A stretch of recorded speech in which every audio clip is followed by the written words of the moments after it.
கனத்துக்குரிய தேவ பிள்ளைகள் யாவருக்கும் ஆண்டவராக இயேசு கிறிஸ்துவின் நாமத்தில் இனிய நல்வாழ்த்துக்கள். இந்த நாளிலே தினம் ஒரு தூதன் வழியாக உங்களை மீண்டுமாய் சந்திக்கிறேன். இந்த நாளிலே 1 ராஜாக்களின் புஸ்தகம் 6வது அதிகாரம் 13வது வசனம். இஸ்ரவேல் புத்திரர் நடுவிலே வாசம் பண்ணி என் ஜனமாகிய இஸ்ரவேலை கைவிடாதிருப்பேன் என்றார். ஆண்டவர் சொல்லுகிற ஒரு வார்த்தை 2 விஷயம் சொல்லுகிறார். நான் ஆண்டவருடைய அதாவது என்னுடைய பிள்ளைகள் நடுவில் உலாவுவேன், வாசம் பண்ணுவேங்கிறாரு. 2வது அவங்களை கைவிடவே மாட்டேன் என்று சொல்லுகிறார். ஒரு முழுமையான நிச்சயம் இந்த நல்ல நாளிலே நமக்கு உண்டாகட்டும். நான் ஆராதிக்கிற தெய்வம் நான் எங்கேயோ போய் நான் தேட வேண்டிய அவசியம் இல்லை. என் ஆண்டவர் எங்கே இருக்கிறார்னா, நான் கூடி 2 பேரோ 3 பேரோ கூடி இயேசுவே என்று நாங்கள் சொல்லி உயர்த்தும் போது, துதிக்கும்போது அந்த துதிகள் மத்தியிலேயே அவர் வந்துடுறார். அது மட்டுமல்ல, ஆண்டவராகிய இயேசுவை நான் ஏற்றுக்கொண்ட போது பரிசுத்த ஆவியான அந்த தூய தெய்வம் எனக்குள்ளேயே நிரந்தரமாய் வந்து தங்கிவிட்டார். பாருங்களேன், எவ்வளவு ஒரு பெரிய பாக்கியம். ஆகவே இந்த வசனம் சொல்லுகிறது, இஸ்ரவேல் புத்திரர் நடுவிலே நான் வாசம் பண்ணி அவங்களோடு நான் வாழ்கிறேன், குடியிருக்கிறேன் என்று ஆண்டவர் சொல்லுகிறார். எதற்காக குடியிருக்கிறாராம்? ஆண்டவர் நம்மை கைவிடாமல் இருப்பதற்காக. எந்த சூழ்நிலையிலும் நம்மை விட்டு விலகாமல் கைவிடாமல் இருப்பதற்காகத்தான் ஆண்டவர் நம்மோடு வாசம் பண்ணுகிறார், நமக்குள்ள வாழ்கிறார்.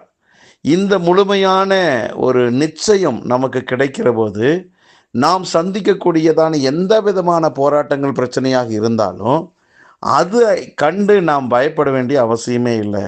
ஏன்னா நான் ஆராதிக்கிறவர் எனக்குள்ளேயே ஒரு வாசமாக இருக்கிற போது இந்த பிரச்சனையை அவர் பார்த்து கொள்வார். யுத்தம் என்னுடையதல்ல, இந்த யுத்தம் கர்த்தருடையதாக இருக்கிறது. ஆகவே ஆண்டவர் இந்த யுத்தத்தை கையில் ஏற்றுக்கொண்டபடியினால் இந்த வியாதி அவருடைய தழும்புகளால் நிச்சயமாக சுகமாகும். எனக்கு இருக்கிற இந்த பிரச்சனைகள் இயேசு கிறிஸ்துவனுடைய வல்லமையுள்ள அதிகாரமுள்ள நாமத்தினால விடுதலையாகும். எனக்கு இருக்கிற எல்லா போராட்டங்களிலிருந்து நான் முற்றிலும் விடுதலையாக்கப்படுவேன். ஏனென்றால் என்னை பலப்படுத்துகிறாரே அந்த கிறிஸ்து, பரிசுத்த ஆவியான தெய்வமாக எனக்குள்ள அவர் வாழ்கிறார். ஆகவே எனக்குள்ள வாழ்கிற அந்த தெய்வத்தின் நாமத்தினால, அவருடைய பெயரினால நான் எல்லாவற்றிலும் நான் வெற்றி சிறப்பேன், நான் விடுதலை வாழ்வேன் என்ற நம்பிக்கையை மனதில் வைத்து கொள்ளுங்கள். எந்த விதமான பிரச்சனைகளையும் பிசாசு அப்படியே தூக்கி நிறுத்தி அப்படியே பயங்கர சத்தம் போட்டு அப்படியே பயமுறுத்தத்தான் பார்ப்பான். ஆகவே எந்த சத்தத்துக்கு நீங்கள் பயப்படாதீங்க. ஏனென்றால் அவனை காட்டிலும் உங்களுக்குள்ள இருக்கிறாரே அந்த தெய்வம், அவர் பெரியவராயிருக்கிறார். பெரியவர் பெரிதான அற்புதங்களை செய்வார். கலங்காதீர்கள், தைரியமாக நில்லுங்கள். இயேசு கிறிஸ்துவின் நாமத்தினால வெற்றி உங்களை தேடி வரும். பயப்படாதீர்கள். நல்ல பிதாவே, இந்த நல்ல வேலைக்காக நன்றி. எங்கள் வாழ்விலே எங்களுக்குள்ள நீர் வாழ்ந்து எங்களை கைவிடாதிருக்கிற நல்ல தெய்வமாக இருக்கிறீர். ஆண்டவரே, நாங்கள் பாக்கியவான்கள். இது கேட்டுக்கொண்டிருக்கிற அத்தனை பேருமே பாக்கியவான்கள். ஆமாண்டவரே, அப்படிப்பட்ட ஒரு சிறப்பான ஒரு வாழ்வை இந்த பூமியில் எங்கள் கொடுத்த தயவுக்காக நன்றி.